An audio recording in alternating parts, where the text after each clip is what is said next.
So, you've learned how to say oi and make friends in Brazil. Great! But now comes the awkward part. How do you leave without just slowly walking backwards out of the conversation? Don't worry. Today we're learning how to say goodbye in Brazilian Portuguese, or as we say, despedindo-se. Let's go. First, the easiest and most common one. If you want to say goodbye or bye, you simply say tchau. That's it. One word. Tchau. You can say it to friends, co-workers, the cashier at the supermarket, or even that cute street dog you met earlier. Very easy. But maybe you're not leaving forever. Maybe you'll see the person again later. In that case, you say, see you later, or até logo. It literally means until later. So if you're leaving a cafe or ending a conversation with a friend, just smile and say, até logo. Now, let's say you already know when you'll see the person again. Maybe tomorrow.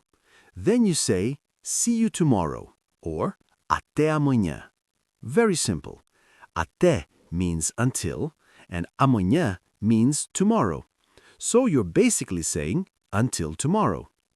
Now, here's another very natural expression Brazilians love to use. If you want to say see you, you can say a gente se vê. Literally, it means we'll see each other. It's friendly, relaxed, and very common among friends. So now you know 4 easy ways to say goodbye. Tchau, até logo, até amanhã, a gente se vê. Boom!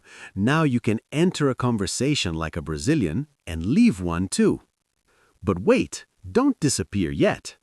Go ahead and smash that subscribe button and give this video a big like.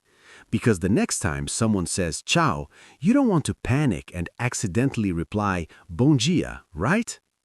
Let's keep learning Brazilian Portuguese the fun way, one ciao at a time. Agora é com você. Se inscreve no canal, deixa o seu like e vem aprender comigo. Rápido, antes que eu comece a dizer tchau, tchau, tchau, sem parar.